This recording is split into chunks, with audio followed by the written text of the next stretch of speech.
To be honest, originally I just auditioned to be like a background character. I saw they were looking for fighters and I thought, oh, maybe I could be in the fight scene or a guy falling from a building or, something stupid. They asked me to be the main role, which was quite exciting but nervous for me too. But I thought to myself, like, how often do these kind of opportunities happen? I didn't really feel ready to do it, but I just jumped on and...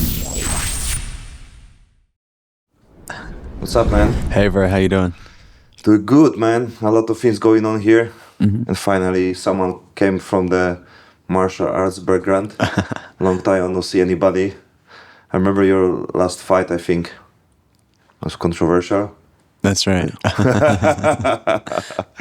So, what are you doing right now? Recently, bro, I've just been focusing on trying to branch out of my career in many different aspects.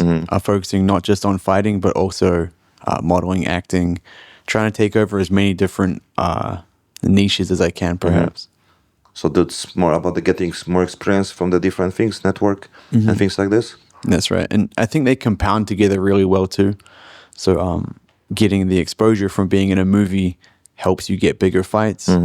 Getting bigger fights helps you get more jobs for movies and everything like that too. Like something like Conor McGregor, but other way around. That's right. He go first fighting and later he go movies, You go on the other side. So you told me like you start do some movie also? That's right. So I just finished my first movie, actually. It's going to be on Amazon Prime later this month. Nice. Congrats, man. Thank you, bro. Yeah, super excited about it. Yeah, kind of nervous to begin with, to be honest. Okay. But do you remember the script or? Not the whole script, but I remember the plot, of course. The plot is basically I'm in love with a girl and she's a prostitute and I'm trying to fight in like underground tournaments to save up money to take her away from that life, something like that. Sounds interesting. Sounds familiar. Okay. And when it will be? They say later this month, so I think... Start shooting, right? On this. It's finished. Oh, okay. It's released later this month. Okay. So, yeah, pretty exciting. To be honest, originally I just auditioned to be like a background character. I saw they were looking for fighters and I thought, oh, maybe I could be in the fight scene or a guy falling from a building or, something stupid. And they asked me to be the main role, which was quite exciting but nervous for me too, perhaps. But I thought to myself, like, how often do these kind of opportunities happen, you know? I didn't really feel ready to do it, but I just jumped on and... I think it's the point, right? Did it anyway. You're never ready. You cannot be ready for the opportunities, They just come at the sometimes right time, How's the fighting career? You really focus on this one, on just the middle part of your life? Because you're getting busy, man. Right. So you're getting older. That's How old right. are you now? I just turned 30. Okay. So getting old. Yeah. For myself right now, I'm still looking to actively fight, but only if it's for something. The days of, fighting someone for 2,000 baht for no reason, probably over. But for myself, like if it's a big opportunity, big money, big exposure, belt, something like that, will get me motivated, be interested.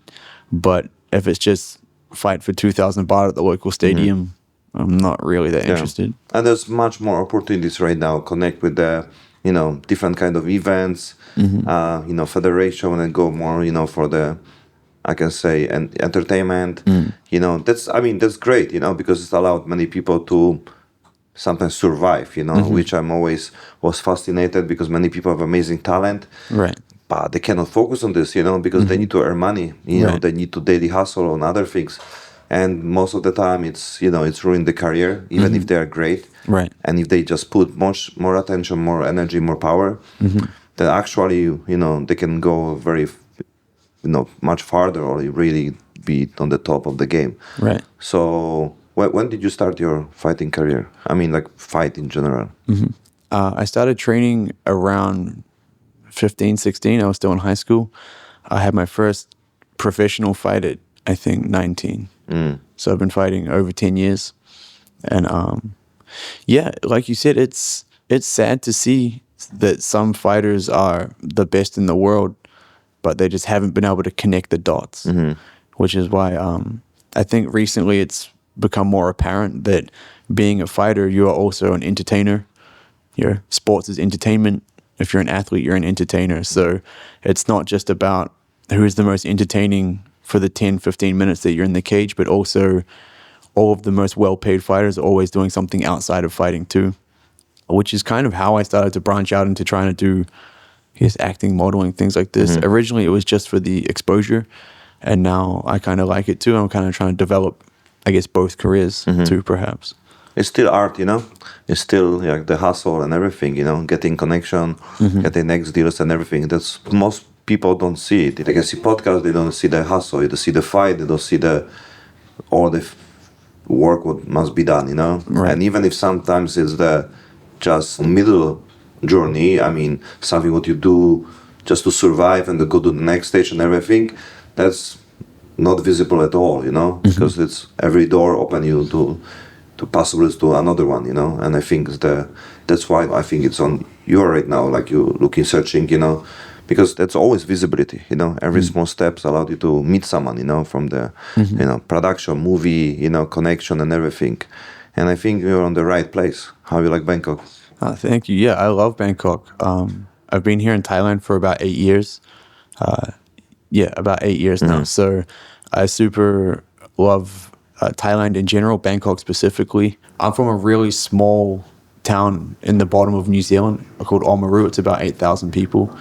So to come to Bangkok where there's 15 million people, which is like 5 times the population of New Zealand. Okay. In one city, it's a bit of a big change, but I kind of like the chaos. I think chaos breeds opportunity. Bangkok, yeah. It's a jungle, man. It's a jungle. I'm not get used to it, but that's the challenge. I'm trying to organize my life, everything around the place, to not go much about the traffic and everything, which is crazy. But yeah, that's the mode, that's the hustle, Sometimes you have to sacrifice something for another big goal. What's your goals in this year? What do you want to achieve end of this year? To be honest, I hadn't really thought past this fight that I was supposed to have next week. So since that got pulled last week, basically, I haven't really thought that much ahead, to be completely honest. But my goal is always to just live up to my full potential. And I have high expectations of myself. And I feel like that if I put my mind to something, I can do anything, especially if I have someone to show me what to do or I have a way to figure out what to do. So my goal is just live up to my potential. I know that I can, do more movies, more fights, more something like that. So I don't have one specific target. I just have a direction, perhaps. Okay. So it's end of the things connect with also quantity, right? Which on myself and on my project right now, it's sometimes people, overthinking about the quality, but mostly it's about the quantity, because the quality it's come with the quantity, right? Like most of the people get experience because of the amount of the fights, right? And you become better because of the amount of the fails, right? And if you make 10, 20 movies, you even doesn't matter what level, you still get experience, That's right. And that's what many people, I think, they stuck, they overthink I wait for the better role, better opportunity. But at the end of the day, that's the best what you can do. Just get it done, and you learn a lot on the process. Doesn't matter how much. The fights it's can be different because it's connect also with your health. So we know there's positive and the negative aspect about this one. And definitely 2,000 baht. It's don't pay your even anything. Even not the towers, and everything. So, but in general, yeah, that's a risky game, So, how was your record right now? My MMA record is 4-1. My combined record, I think, is 17-7. Okay, something like that. So you do mostly MMA? MMA is my focus, for sure. I fought Muay Thai more, but only because there's just opportunities everywhere. Okay. But for myself, I'm not really interested in Muay Thai. I don't consider myself a Muay Thai fighter. I much prefer MMA, especially grappling. But yeah. What's your story behind in general, how you start even MMA? If you came from the New Zealand, there is not much story. If I know some fighter from New Zealand, who is from New Zealand, from top fighters? At the moment, we've got a few. We have like Dan Hooker, Oh yeah. Israel Adesanya. Yeah. Sure. I guess they're kind of team. Yeah. But when I first started, Dan Hooker wasn't in the UFC yet. So I actually trained with him years and years ago when I was still in high school. Nice. But he was kind of the person that everyone sort of looked towards as like the goal, you know. But for my own martial arts journey, my dad was an Australian karate champion way 70s or whenever he was young, you know. So I kind of started training with my dad when I was younger. And then it was really the only thing that caught my interest. You know, teenagers, you know, like hanging out with friends and sort of just being stupid, but it's kind of the only productive thing that I thought I enjoyed doing. So as I started to pursue it more and more, I wanted to take it a bit more seriously as a career too. And Dan Hooker just fought like 2 weeks ago, right? And he fought with my guy from Poland, Mator Gamrot. Yeah, it was crazy fight. Did you watch this fight? I saw the highlights of the fight. Oh yeah, that was crazy. It was a really good fight. I mean, I love my guy, but you know that was the time when Dan Hooker had like another chance and to show himself, and it was good like rebirth for him, changing style. I think be more aggressive and change the like character to like finish people's careers, you know, block them from the future and everything, which is good because you have many people like, and I'm very respectful for the fighters about the mindset. Like you want to be on the top, not like I'll be top 15. If you're on the level of UFC, you want to be the best, right? And you don't do this only for yourself, but you know, if you have a team, they are the one who put all attention, you know, to you. So you cannot say, "Hey guys, you know, I just come here just for your information. I'll be losing some fights, I'll be winning some fights." No, they want you to win. They want you to be the best. Right. So you need to be accountable for them, and that's the beauty of this one. You know, that's what I see. Like, do your best because you know there's not only some fans and everything, but the people who work with you, your teams, your friends and everything, the one who are part of your journey, they really count on you, And if you say like, chill guys, I want to be top 15, it's like, come on, But Dan Hooker found himself about this one. He's not top player, but at the same time, there was I saw this I think 2 weeks ago, maybe a week ago, some memes. It was like a connection, who fight with who, and it showed like Dan Hooker is the number one because he fought with the Gamrot, he won with Gamrot, but Gamrot won with the Arman, so it means Dan Hooker is number one. So, there's no calculation of the MMA. So, but in general, I really appreciate the people who also find the other way, not only to be the best, but also to find a different character, different persona, and still trying to, I can say, find themselves again. I think the big sample is also Volk, of course. After 2 losing, right, and with the Islam, he come back again, he proved himself again. And that's the beauty of the sport, and the people who actually have the stuck in the life. It was connect with the Dustin Poirier, connect with even the Hooker, also Volk and everything. When people they lost, because your level of the growing and the expectation, which can be also hard for us as well. I mean, for you, and you think you do the best, but people think you are active, do everything, but you feel like I can do more, I can do better, I'm supposed to be not go here, do this one and everything. So that's the risk about going to the more hustle world, and definitely you are on the hustle world, right? You do it, you're trying, Yeah, I think one thing that people seem to forget is that MMA is a team sport. Obviously you're in the cage by yourself, you fight by yourself, but you can't train for a fight by yourself. You shadow box forever, you're never going to get good. You have to have other guys pushing you, coaches that care about you, and a team that wants to see you win. I've trained with teams before that are, everyone there is the best in the world, but they only care about them, and they're just there to get their work and go. And I've trained with other teams where guys are pretty good, they're developing their skills, but they love their team. They're so proud to wear the shirt. They always represent the gym, and those training sessions are always better. You always get more out of being a part of a team rather than trying to do it all by yourself, I think. Who's the good sample of the team, from the top fighters? I like the definitely Charles Oliveira team.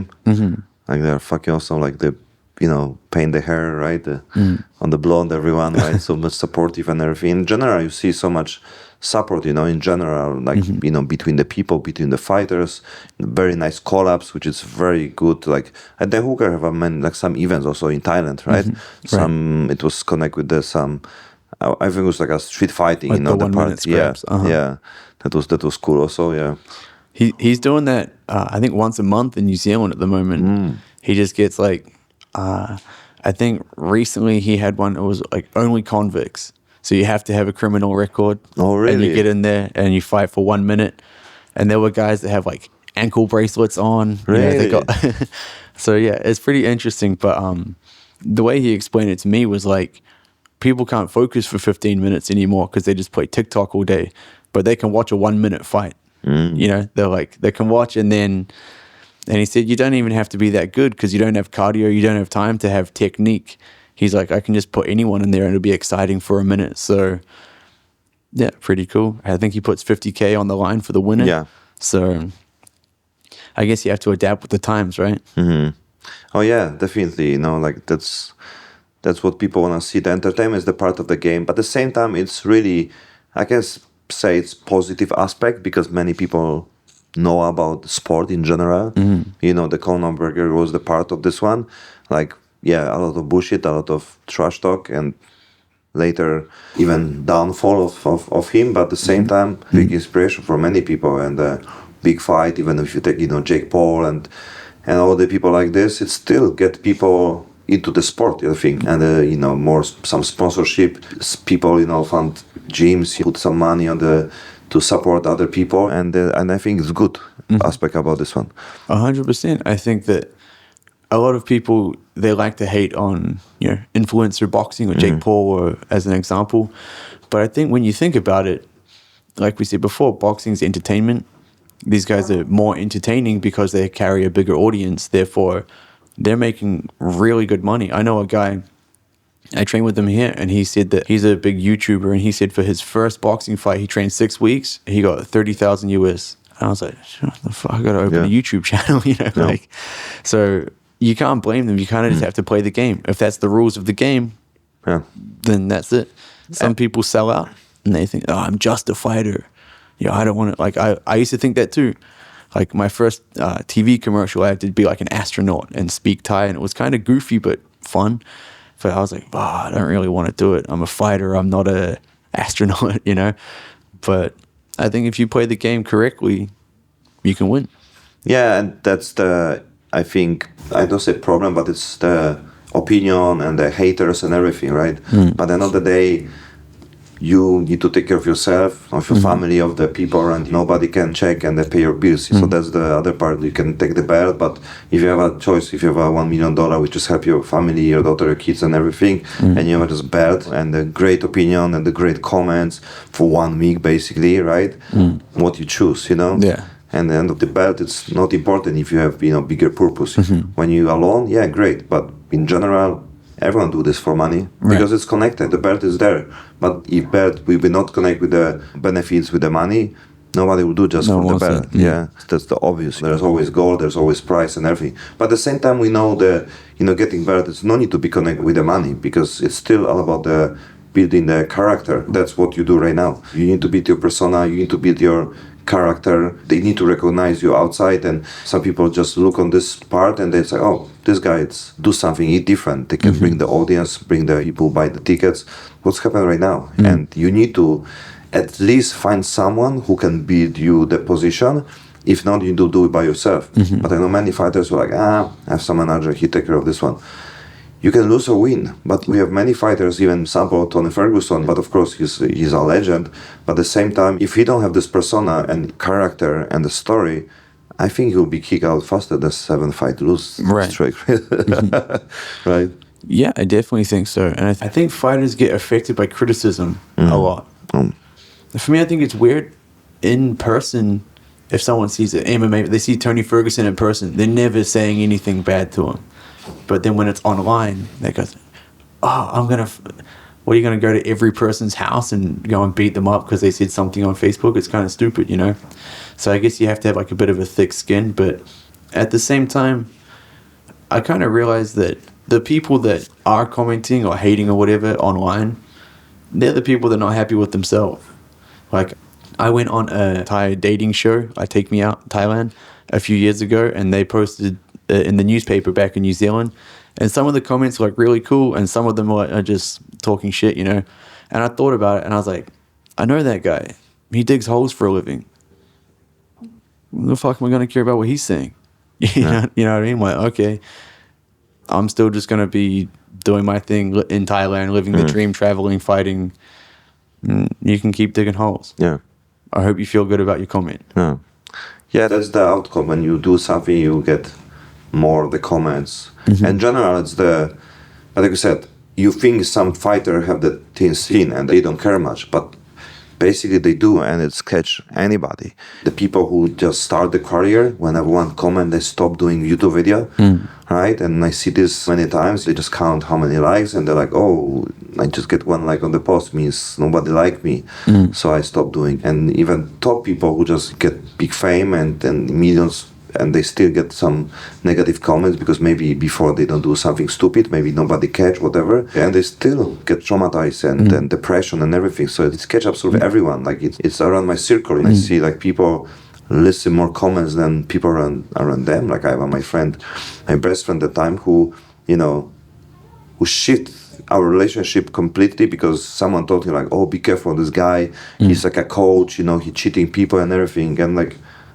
week after, like, he stopped working with me. He's like, what the fuck is going on? It's like, but make some story and everything. It's like, no fucking way. Like, you even don't know this guy? It's like crazy, And later I see, like the continued of the story was he always listened to people who comment. And actually now he built his persona around the people who comment negative about him. And most of the views and his audience is people who bullshit on him. And he created business around this one, not big business, but allowed to survive. But because you don't know the other side about just do what you want to do, just don't get attached to the comment, because it can be work both sides. The positive makes you like, oh my god, how great I am, and the negative, the same, can destroy you. Both can destroy you, because you beat the ego, how amazing you are and everything, and at the same time you don't care about anybody because you care about positive and everything. And that's the trap. But I think the faster you realize how to deal with this one, you find a kind of balance, then it's better, because you cannot avoid this. It's impossible. Right. There'll be always someone who bullshit on you. Always. Doesn't matter, you're fighters. Oh, and what? They can say anything. They don't afraid. There's anonymous. There's name what you fucking don't know who's this person. You have no idea who's there. You have no idea what's happened maybe yesterday in his life. Right. And trust me, most of the time, like, you don't want to exchange life with them, So fuck. That's the this, because that's happened every time, everywhere. And I think through the podcast, I believe it's the just deeper conversation, because you can see the reels, clips and everything. Right. But when you talk with someone, then you realize like, oh, this guy have also a story like me. This guy is not only fucking stupid TikToker, but we only post things there on this way because that's how it works. But the deeper you go, you realize like, oh, we're fucking the same, right? And ever have some bullshit, problems, challenge and everything. So it's the same life for everyone, We are not different than anybody else. Yeah, I think if you sat down with someone if you sat down with every person in the world for 10 minutes, you'd probably realize most of you like the same things. Most of you have the same goals. You like when someone does this, you don't like that. Most people aren't that different realistically, but I guess the difference would be your interpretation. Like you said before, no one watches your first video or something like that. I made a YouTube channel maybe a month ago, and I'm getting 100, maybe 200 views, which is small. But I think to myself, like, that's fine. These videos can be shit because no one's watching anyway. But it's like a step by step. I can get better and improve more. Whereas, like you said, a lot of people, they see that no one watches their video, boom, they just delete the channel, they stop entirely. So I've always tried to look towards the more optimistic side, even if it's like delusionally optimistic. I would rather have the mindset that gives me the best chance at winning. like you see this with fighters, right? Like you said, Tony Ferguson before, he's obviously old and past his prime now. But for himself, he goes into a fight and he probably tells himself, I've got so much experience. I've been training for 20 years. And, he'll fight a young guy that's 20. And the young guy's obviously thinking like, I'm new to this, but I'm younger, I'm faster, I'm stronger. So both can't be right at the same time.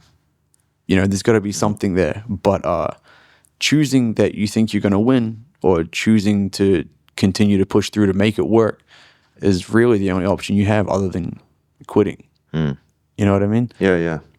I mean, there's always the story, like when to stop, because some part of you put yourself on that high expectation and the dopamine when you need to have some challenge, and that's you want this because it's your fuel, that's why many people, when you say about retirement or like when you want to stop, that's not the question, So we cannot like think like, we even would stop because that's, you can always find the things around the business, the sport and everything. Even like Dustin Poirier, right? And he still be around the sport. He still be around the people. He still be trained, right? He just say he want to get more jacked, without the testing, But in general, it's hard to escape, because that's the journey about the dopamine level, about expectation, about going deeper and deeper and deeper. If not this, the training. If not this, maybe some entertainment. It still can be the same word and the same people and everything, which I'm really glad, because you're around also with the Tommy, with the circus and everything, right? So that's cool, people do things around the sport, that's connect with the different, entertainment level and everything. And I think we need more of this one, to be honest, because it's a fun game to be active, and if it's catch some part of the sport, fun, and this one, you need to catch people with this, because you cannot just go and say, oh, look, the sport, because even if you take, kid or someone to the gym, you don't see the fun on the beginning, you see like serious people, you see the fight, you see like, some, negative part of this one, but you don't see the whole journey, the process, because it's a challenge, there's a challenge for many people. It's still not, it's nothing about compare like how many people really work out, train, we think you're like, oh, gym is full. But come on, how many people really work out, You think it's a lot because it's your circle, right? But you see many people like don't give a fuck, How's your lifestyle right now about your diet plan and everything? To be honest, my lifestyle and diet, it doesn't really change that much in and out of camp. To be honest, I don't really follow like a particularly strict diet. All I think to myself is like, I normally eat till I'm about 70% full. So I could eat more, but I'm satisfied. And then How you do it? Yeah, you don't have diet plan and everything, and you tell me the biggest strategy and the secret ever, because that's what many people don't get it, about how to really eat and how much and everything. So how you found out the concept about not being full? To be honest, I used to track all my calories and stuff. When I first started cutting weight to make fights, I would be very meticulous and track everything. And then I kind of just become familiar with the feeling, how my body feels. And now I kind of just know like, okay, I feel like I'm losing weight. I'm hungry. I've got a headache in the front of my head. I'm in a bad mood. I'm probably going to make weight for this fight, So I probably could be more particular about it. But for myself, I just try not to, I eat till I'm about 70% full. And then the only thing that I really avoid is I think to myself, like, was this food around 200 years ago? Okay. And if it's like, most of those foods. I think strawberry, no, it's not even 200 years. Strawberries? Yeah. Strawberry was made, I think, 170 years ago. Oh, wow. Yeah. It's basically, there's no strawberry in the nature. They just made it. Yeah. They should keep doing that. They should keep making more. I love strawberries. But yeah, I just think to myself, like, the food that people have been eating since the dawn of time is probably the best food for you, realistically. And I try to avoid... Have you ever seen the cabbage on the nature? No. All right? No. Where the cabbage would grow on the nature? Like on the forest? Right? Show me the cabbage without the farm. You want to know one thing that's kind of embarrassing? I only learned maybe like 5 years ago that pickles are just cucumbers and vinegar. I just thought they come from like a pickle tree. Really? I was like, where do you even get pickles from? So yeah, kind of embarrassing. But I never thought about it until someone told me. They're like, it's just a cucumber. Uh, Yeah. and there's, how you call this, what is the fat from the pig? How you call this? You can put also on the, I forgot the name of this one, but we have in Poland, like you have The scratchings. yeah, the scratching also, right? But they always say like, what is this? And the answer was like, this is the jam from the pig, like a fruit jam, but it's from the pig, right? So it's not the fat, it's the jam, right? But it's not sweet. Yeah, many food like this, like you have no idea the source. So I'm always like not against to anything, more about to know the source. Right. That's most important. So I always thought like, okay, beef, like at least maybe if I know the cow, the farmer and everything is the fastest way. But in general, like if you go macro, you have no idea if it's coming from the fucking farm, Right. it can be from some laboratory, But this also proof, like even eggs. I think today there's not big deal to produce egg without the chicken, That should be not that Be difficult, easy, Like you think they fucking print the fucking houses, the 3D printer, you think of a problem. They make a taste whatever you want in the fucking drop of the, the some substance, so. Yeah, I think that's a big thing. But I feel like, to be honest, I feel like most people kind of know what they should be eating. They've got a rough idea. Like I got invited to do a speech at a primary school in New Zealand when I was home last because they were talking about the Olympics and athletes and stuff like that. And these kids are 7, 8 years old. And I asked them like, what's a healthy food? And they tell me, what's an unhealthy food? And donuts, McDonald's and stuff. So like, you know roughly, maybe not all the nutrients and stuff, but you know what you should and should be eating. But I think a lot of people, they just get, either it's not a priority for them or they're just too weak-minded to not eat McDonald's. Yeah, I mean, yeah, they know, but the concept is more about all the substance. What even not about us, I think, all the things what we ate before, everything around us, the lifestyle also. It's much harder, than people think. So you need to really organize your life around to not, catch something, to not get sugar and everything, right? So there's the society and everything, So I changed my place, because I'm basically live in Sriracha. That's more like a mountain area, and then I just maybe a few months ago they just built a 7-Eleven there. It's like fuck, trying to escape from 7 for like 15-20 minutes to 7, but they make like 5 minutes from me. So damn, but that's allowed me to make like a trap. Like if I don't have the food in the fridge, I will not go to 7, right? So it's some already some distance. So okay, I don't go, I go sleep.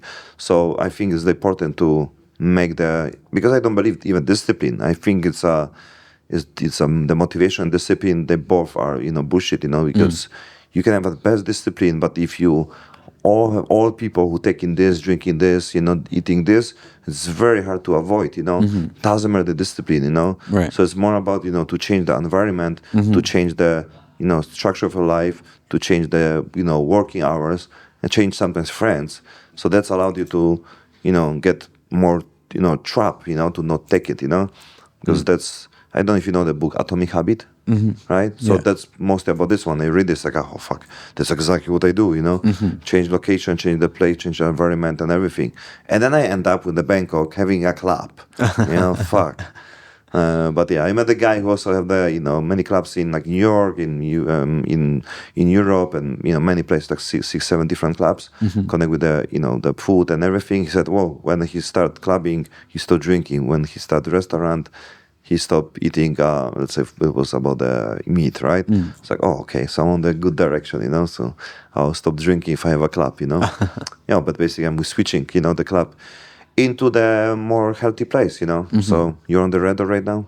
It's not about the promotion, but... Wow, this is a beautiful place. Yeah, that's the place where I want to have for people, not and I use the club as a as a Trojan horse. So, people come, they think it's the club, and then later take them to the another side of the journey. It's like, hey, we can do something different. So I give them protein shake, Right. And no, in general, it's about the spot where people can realize, the concept for the networking, and then the same time, building then the audience and find the people who have the same interest. Right. Because most of the things, like, okay, you go for some networking, it's a great, but you meet so much random people, and then sometimes you waste the time talking with some travelers, backpackers. Nothing wrong about them, but if you go to the meeting, connect with the investors and the startups, and you meet, someone who just come up with the meet new people, it's like cool, like you meet new people, congrats, but I need to talk with you for 20 minutes because I don't want to be rude, So, Right. So it's more connect with the really crowd what you want. I thought you show something. No, okay. Yeah, I think you're totally right. I think connecting with the correct people and the most like-minded people, like, it's almost like a happy coincidence. You never know, like, even at the mall, you bump into someone that could end up being your next business partner or something like that. Like some of my closest friends here that I've met that we've done a lot of things together, I literally bump into them at a bar. Boop, oh, sorry. Oh, what's your name? But we'll start talking. Now we're really good friends. We've done a lot of things like this together. So I think, luckily for me, majority of the people that I've met here, at least initially, were all at gyms, MMA gyms or something. So relatively like-minded. We at least have something in common. But I still, like you said, I try to make an effort to go somewhere at least once a week outside, not even to a nightclub, but somewhere just to be social and meet other people and stuff like this. Like I would consider this something too, like sitting down with yourself and having a nice conversation about these kind of things. But I think it's so important that if you bring all the correct people in one room, magic happens just by accident. You know what I mean?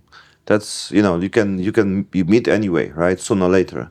But if you really like be more aware where you're going, because we value time, right? So you don't want to go to the typical bar, somewhere in Pattaya, nothing wrong with this, but in general the chances are lower, So that's also the quality place. Like you said, gym, is a great place to hang out with the people because you have the common things. That's important, You need to always find something what is in common, right? So the I always say the connection and the value and the characteristic is the understand like there is no competitors. Like we are here to absolutely can help each other, grow each other, and there's no way someone can take from something because the universe is so big space and it's so much opportunities. And if you think you can, lose something when someone do the same, you'll be always complaining about someone do this and everything because I never see from last years like someone lose something because someone take it or someone have some idea because there's so many ways, to grow, to collaborate, to get the clients, people, that's unlimited basically. You can take anything from me and I think like, oh, it's like what I can do with this, and and it's even helped me more because then I become more creative, right? And if you have everything, most of the people where they have everything on the table, they cannot make it, because they're not creative. They have money, they have people, they have like some employees and everything, but from this the creativity not come. The creativity come with the lack of something, when you don't have, I need to think. To be honest, like I have a more problem when I have money because I need to think how to spend the money, and like and you don't creative enough to think like I have a fucking 100 baht, how I can make fucking 10,000, right? I used to have nothing and I make things. So now I have, and I think like, fuck, I need to think how to spend this. That's more difficult for me because, like, that's not what I'm used to, do in my life, So I need to really, be creative again, how I can use as my boost. But in general, that's why, even the project, like don't want the investor and like people who like really just come with the money. I want people who come up with the same mindset, because then you have more opportunities, It's like someone come, if you're looking, grow a career, you rather get the option opportunity. And it's like they always say, like, you want the fish or do you want the fishing rod, right? So, of course, you want to have net, right? But in general, yeah, it's more about opportunities, better to have open doors for like plenty people than just one person who just, feed you for a while, How was your experience with the network in general? Yeah, I definitely agree with what you said. I think that some of the things that hold people back, like you said, are not wanting to step on other people's toes or not wanting to say their idea out loud because someone else is going to do their thing or something like that. But I think that there's always going to be someone out there that's has less than you that is just doing more than you just because they're doing it. You know what I mean? Like with anything, you know, a guy that's less experienced but he's coaching more than you, or a guy with, you know, a worse bar but he has more people because he's doing something, you know. So I think that you just have to go. You just have to do the work that's like through so much work it would be unreasonable for you to not succeed. And that, if that makes sense.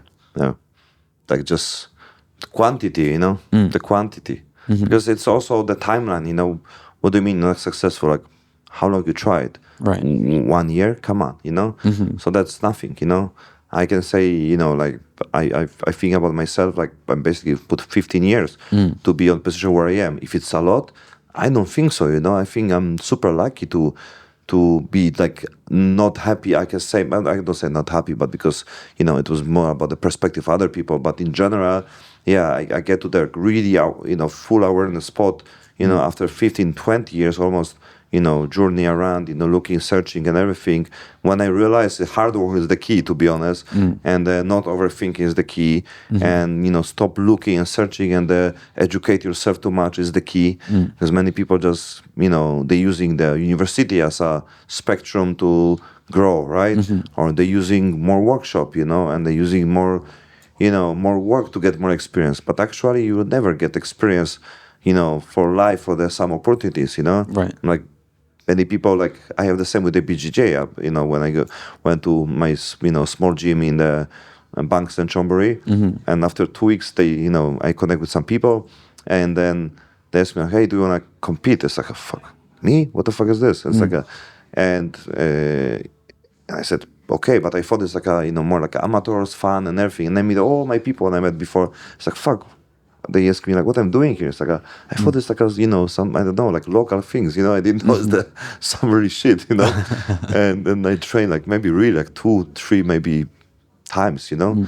But the point was like they train like fucking crazy. They start 7 p.m. and they finish 12 midnight. I thought it's normal. Right. And, you know, when I go at the gym, it's like, oh, no, 1 hour. It's like, 1 hour? I train fucking from 7 p.m. I come back to midnight. And they ask, hey, you come back tomorrow? I was like, fuck, tomorrow? So, oh my Jesus, I'm 40, guys, you know, like, but it was fun, you know? And I won. Yeah, and I won because nobody also, I think, count this and expect. And I have, you know, not have on my mind like some, you know, some concept about the, you know, fight and everything, so you don't have all the information, you know. Sometimes if you know too much, Right, you basically, you know, stuck because you think you know this, you have this, you need more experience. But when you go on the flow, sometimes it's the best way, you know. I have the, you know, beautiful story from the Max Holloway when he, I think, fight Jose Aldo and Jose Aldo, and then he learned his movement boxing from the game, from the UFC. From the UFC. Yeah, he said this on Joe Rogan podcast. Like, no fucking way, you know. He played himself on the fucking UFC, you know. And it's like, oh, if it's work for here, maybe it's work for the on the. If it works on the game, maybe it works on the real, you know. And it worked, you know. It worked very well. Yeah. So, do you still believe you can be UFC fighter? And UFC. It's not a priority right now, but to be honest, if I abandoned everything else and just focused solely on MMA again, yeah, probably. Yeah, it can happen. Like, do we have who fight? I mean, who start very late? I can say. I think Alex Pereira, right, 30 something. Right. Yeah. I mean, like, I fought on my first ever MMA fight. It was on the same show as Volkanovski before he was in UFC. Oh, nice. I fought on the same show as Israel in New Zealand. So I've been doing it as long as these guys, but just the last, I guess, 5 years, I haven't really put as much effort into it as obviously they're fully locked in. And there's nothing wrong with this because if many fighters, if they see what possible is right now, possible they will never choose UFC. That time was even 5-7 years ago. that was the only option what you have. But if you have right now the other federation, in Poland we have the Fame MMA, which I'm also, I know some people there. It's crazy money there, and why to even go to some local federation, European federation, when you have like a 20, 50 times less money, Right. And my friends getting like $20,000-$30,000, and they're not even much famous, right? And then other people just start from like 1,000, 2,000 euro when you need to grab basically, and they still need to survive with this, Where's the coach? When is your, all the plan, playing gym, like that's everything costs money, So you need to choose, but it's both it's your life, So doesn't matter, if UFC is a great show, Even right now we see like there's a lot of controversy about the fights and everything, about even verdict and everything. So it's a tough game, They can destroy everybody and can rise everybody. So, but it's the game, Yeah, it's definitely, like you said, it's very brutal, but I think whether you go to UFC or not, I think the takeaway from MMA is the lessons that you learn from it, in the sense of like obviously, like we said before, like discipline or something like that, but also just the lessons that you learn through fighting. Like, because I've had fights that I felt so like unbelievably confident and I lost. I've had fights where I've been terrified. I'm going to lose, like in my head, and I win. And so it's like about preparing your mind for, like you said, any situation. And one thing I like that Dan Hooker said is he's like, a fight is always 50-50. Like, you either win or you lose. You know what I mean? And so he's like when he fought Arman, he said like, oh, he's probably better than me everywhere, but it's a fight. But it's still 50-50 in my mind, Yeah. So I think that kind of mentality approaching fighting, and also the thing like, I think one thing that breaks a lot of people is preparing for a fight. It's not like if a fight happens and you're there and you take part in like a street fight or something, you don't really have time to think. You just sort of react. Whereas knowing 12 weeks out that on this date, this guy is now preparing to beat me. He's doing everything he can to make sure I lose, and having that in your mind. And I've seen that as a coach break people. Just that mindset break people right the way through. So I think you learn a lot about the psychology of yourself, the psychology of other people, other fighters perhaps, through coaching too. Like, I can see some guys where they have to be scared. They have to be freaking out, shaking, biting their mouth guard, and they'll kill someone, And then other guys, I've said before, like, oh, the guy you're fighting is quite good too. And I just saw in his face, all the confidence is crumbled. But if you big him up, you go, you're going to kill this guy. You're the best. He becomes Superman. Just from one sentence can make or break someone. So I think understanding, I guess, the impact of your words, but also the consequences. Like, if you train for one day, you go to one boxing class, you're not going to be any better at fighting than you were before you went. Maybe even a month, you might learn something, but that sort of like consistent work over this many years to become, I guess, the fighter that you are, then the person that you are. If you apply that to any other aspect of your life, you can be successful anywhere. Like, I like to think for myself, like, to become a doctor takes, like 5 years of university or something like that. So myself, I've been training just under 15 years. I think in my mind, if I dedicated myself to being a medical professional, I'd be a doctor by now, probably a specialist. So I think that's one of the lessons that you take from martial arts. And I think that's why it's so important for people, especially young men, to try something like this that can sort of push themselves towards, pursuing excellence in their own aspect.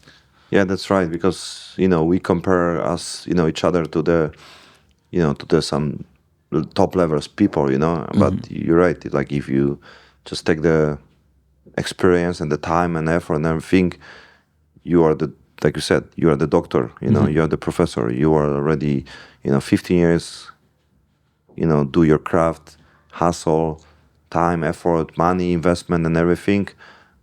It's a doctor level, like it's even above, to be honest, And then it's all about like how far we want to go. You can be like top doctor and from this one, but it's very hard to compare, because there's no competition. Like who can fucking save more lives, Like, Right.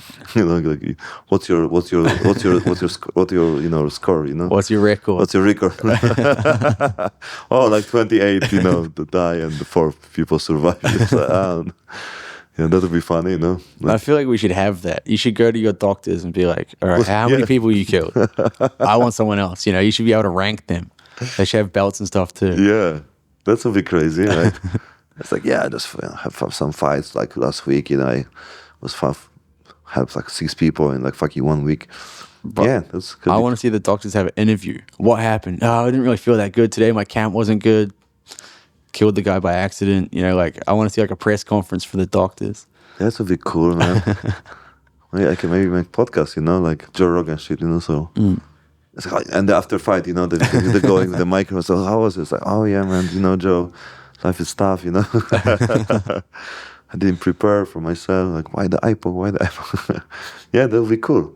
I think it's interesting. Good idea. Good idea. I mean, in general, because you can get this, have this to everyone, like about where you are. Because even on the business, on life and everything, we don't, it's hard to compare.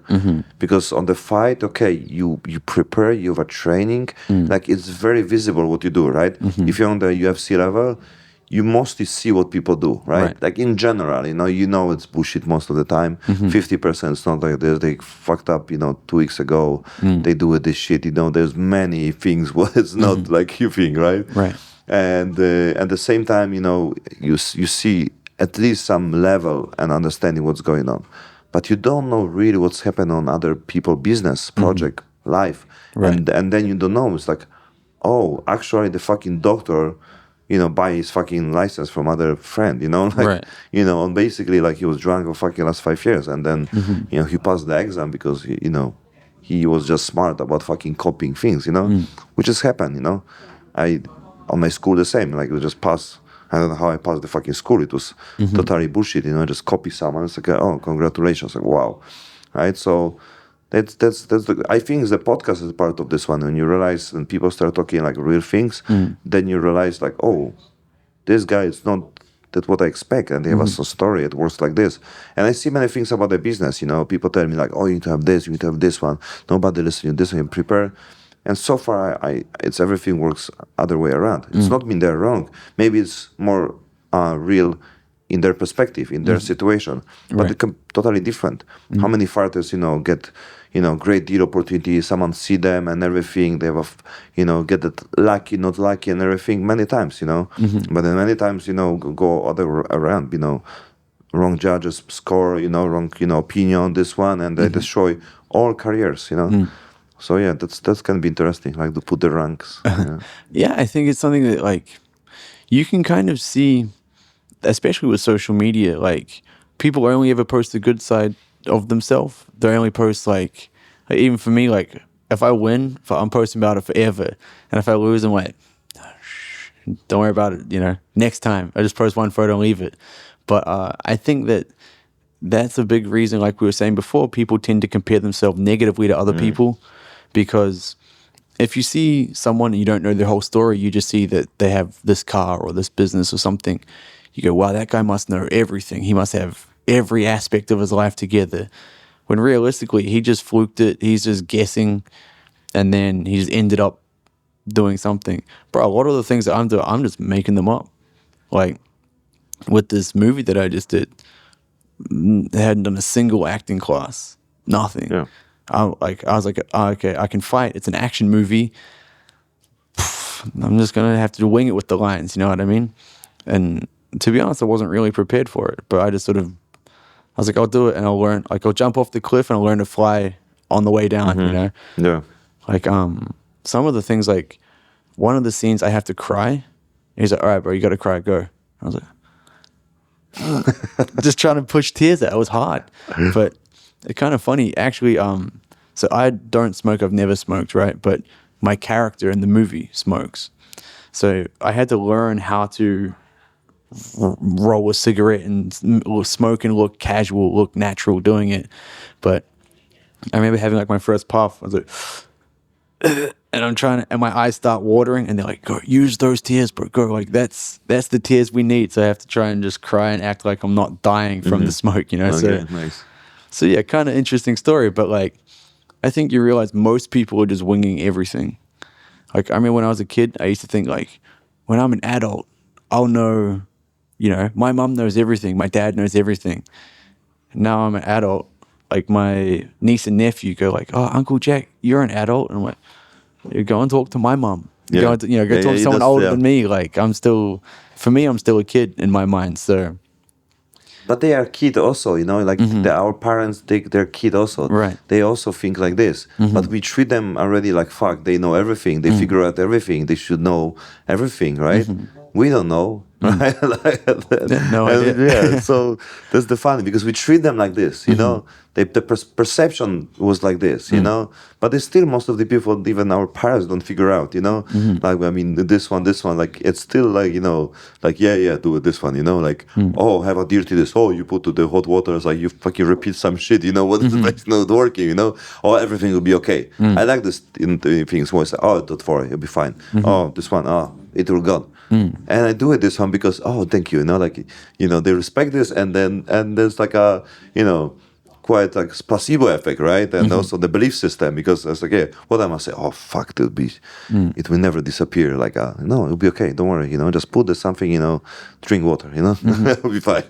Yeah, I think like, I feel like most people, if you like, I always think you shouldn't take advice from someone that you don't want to be like. You know what I mean? Like if you're taking, for example, business advice from the guy that's never had a business before, like he might have read a couple of books, but other than that, what does he know? He might have some good ideas, but try to take everything with a grain of salt. You know what I mean? And be like, okay, thanks for your opinion. I'll consider it. I'll think about it. But realistically, you haven't done what I'm trying to do. Therefore, you may not know exactly what it is. You know what I mean? Yeah, and I think even though it would be good advice, it's very hard to take because in general, that's everything looks different. Everyone meet different people. You have a different story about this one, different expertise. So it's very hard to compare. You know, like I don't see anybody who like, you know, it's not about close to me, but you know, like get to my point because I spent, you know, hours and hours, years for this one. And my journey, you know, to get to the level of understanding is different than any other people, you know. And there's nothing wrong. I can listen, I cannot talk. I love to talk, and I love to talk ideas from other people, and I get inspired and everything. And of course, that's the reason why, you know, connect all the talents and the, you know, advices and everything. The same from the fights, you know. Like I like the concept when people get inspired from different people, different fighters, and copy someone at the beginning, right? You say, oh, this is the copy of Conor, this one. But at the end of the day, and they create own persona, you know? And like, yeah, I love the Ian Gary, for example, right? The people can talk about him, bullshit and everything. But yeah, it's his journey, you know? And the level of the, you know, whatever, you know, people say, whatever, how it looks like, it's still a fucking human being who put a lot of effort to be where he is, you know, and it's fucking top level of the fighter and the mindset and everything. So it doesn't matter what it looks, you know, it's still beginning of his journey, or even not, you know, but still it's the fucking amazing story, you know, to copy someone, believe on someone, and that's, I think it's amazing, you know, because it's great to have someone who you want to, you know, follow and get on the level where you want to be, because everyone want to be on the level. Everyone to be on the Conor level. Even person. Nobody want to take the shit, but sometimes the price, you know, because you want to get here, but it's the price. Are you ready to take the price, you know? And, you know, I wish to Conor the best because I was really my idol about his mindset. Like he was really deep about his journey, about fucking movement, mindset, focus, you know, creativity, you know, like movement, you know, body movement was top level. Like, you know, he know the same shit from the like books, The Secret, you know, talk with Tony Robbins on the level, like, wow. I was like, wow, that's my dude, you know? So I was really getting inspired. And I'm very sad to see the guy to, you know, go this direction. But at the same time, it's the price for this, you know, and it's not end, you know, the same like John Jones, right? It's still not the end. Still the, you know, he's still like his changes, you know, understanding, come back and everything. He still like inspired many people, you know, to be there and change the life trajectory, direction the life, and be fucking amazing human being, and still helping millions, and to this day, Right. Yeah, I think someone like Conor is. People say he's like once in a lifetime. He's like in terms of like where the sport was before Conor compared to where it is after Conor's, I guess, reign is, night and day difference. But I do also think that, like you said, the bad does always come with the good, and you have to kind of at least remember that or try to prepare something for it, Like one of the things that a lot of people are realizing now too is that controversy is sometimes the biggest selling point. Like we mentioned Ian Gary, right? And he has obviously a lot of, people talk a lot of shit about him. But to be honest, I hadn't heard about Ian Gary until I heard about all the bullshit that people were saying, and now I know him. And obviously now I watch his fights, I can see he is actually legitimately talented and one of the best in the world. But had it not been for that nonsense, maybe we wouldn't have seen him, or it might have taken him a longer time to get there. So, and it's connected also with his, check views, right? So that's the good part, right? Because that's how you grow also, that's how you basically develop yourself. You have more money for your talent, that's the things what they can paycheck right now. Right. For many years they didn't. So you absolutely can, survive on the mode of be a fighter. Because if you're on the average level and then you need to change the lifestyle, that's a hard life because everything costs more. Right. You get more, but it's cost more. You need to move, you need to change. Of course, it's something you discover, but still, you're on the different game. So your level of the spending is also changed. Right. Like that's the trap. What people need to. It's hard to say like, oh yeah, you keep, your cost low. But you have your one life, so you want to also use the money. You want to grow. You want to spend for your family, right? Right. So we're not keeping like, oh, okay, I'll be fight on the small gym, not spend until I become UFC champion. That's not how it works. You work much before, so you want to get benefits. Right. And that's why it's a hard because you need to monetize this. And there's no other way that's through controversy. Through the planning controversy, that's what's happened on all the social media things connect with the streamers and everything, because they know it's how it works. Right. But at the same time, they're very smart with this because they play together.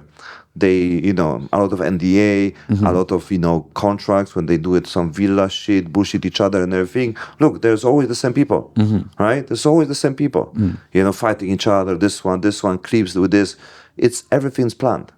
So we look in this one, it's like, oh, look, this one. Right. Yeah, but they finish party, okay, shake hand, okay, That's NDA. how they go. Yeah, before everyone signed NDA, even Neon and Adiro, they said, okay, I'll be bullshit on you, but, this is the contract. If someone don't want to be, like I tell something for your mother, father, okay, cool, so it's everything prepared. So end of the day, everyone happy, check, see you, let them talk, come back next week. Under drama, people don't remember what's happened 1 week ago. That's how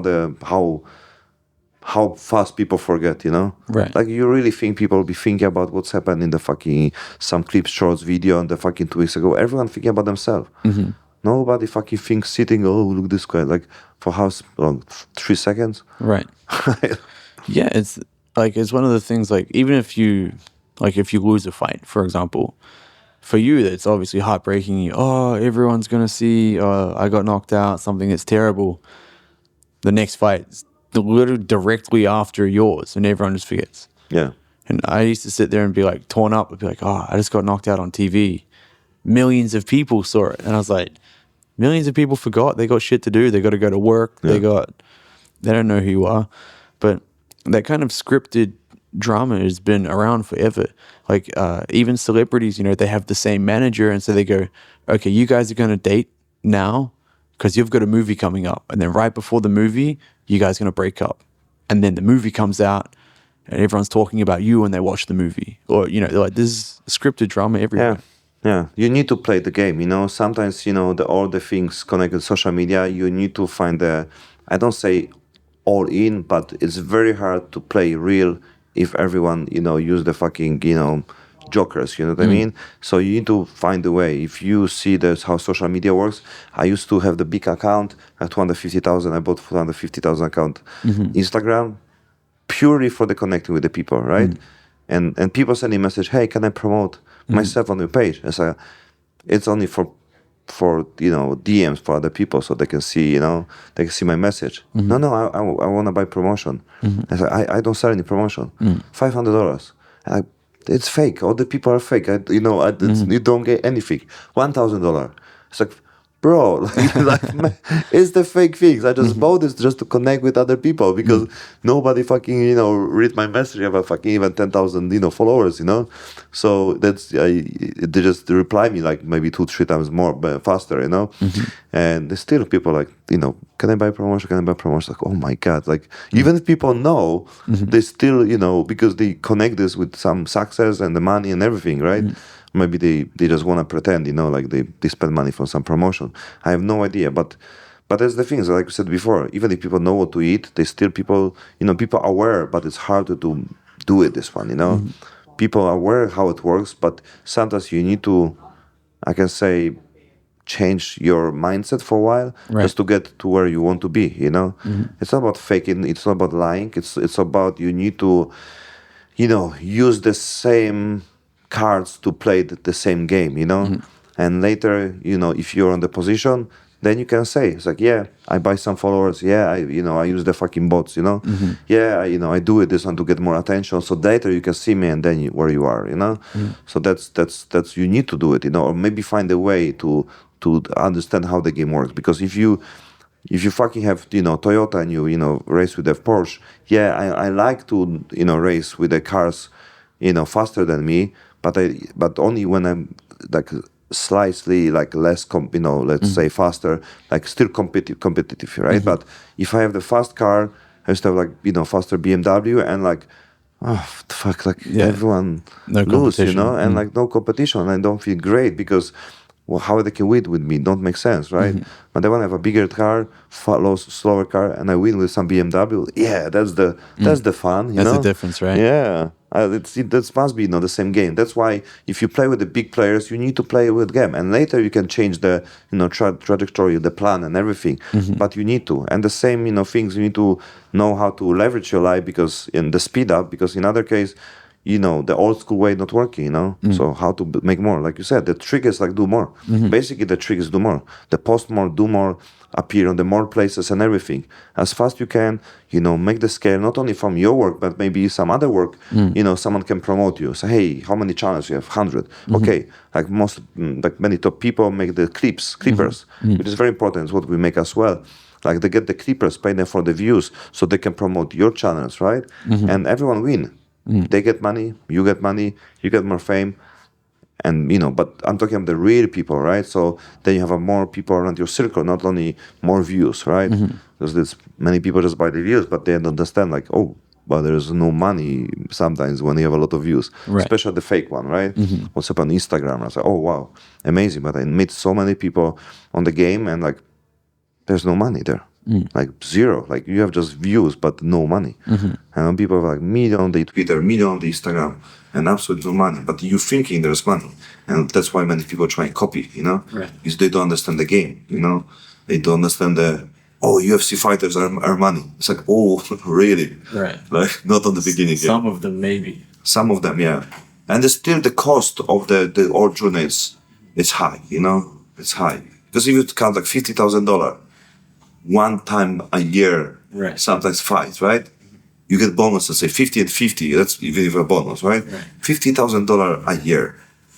Plus tax, plus 20% for your coach, plus training camp, plus not working. Yeah. Why is so excited about the fucking event? I don't get it. Now they give $100,000. Right. That's okay. I mean, it's supposed to be a long time ago. Right. I understand, like bonus $50,000. When the day now I go to fucking casino, spend every month fucking millions, like easy, yeah, and losing, every month losing easy 1 million, right? So that's the funny part. But still, the people are like, wow, 50K, it's good for them because it's for many, it's of course a big bonus, and it's not about change their life. It's about like allow them to survive. To be honest, So that's the funny story. Any advice for the younger generation, younger than us? You're still young, man. We have time. Advice for the younger generation, I would say, don't be afraid to do it. Most people know what they want to do, they know what they should do, but they need to get out of their own way and let themselves do it. So I think whatever it is that you want to do, go and try and fail and try again. And then, like, if it doesn't work out, you just get a job and do what everyone else is doing anyway. Like, my mindset when I moved to Thailand, I was 21. And I thought, like, this might not work. Okay, well, I just go back to New Zealand, get my job that I had before, keep doing what I'm doing now. Doesn't matter. So try and fail, especially if you're young, fail again and again, and eventually it'll work. Awesome, man. It was a pleasure. Thank you so much for having me. Thank you. For all this dude being here. Thanks, man.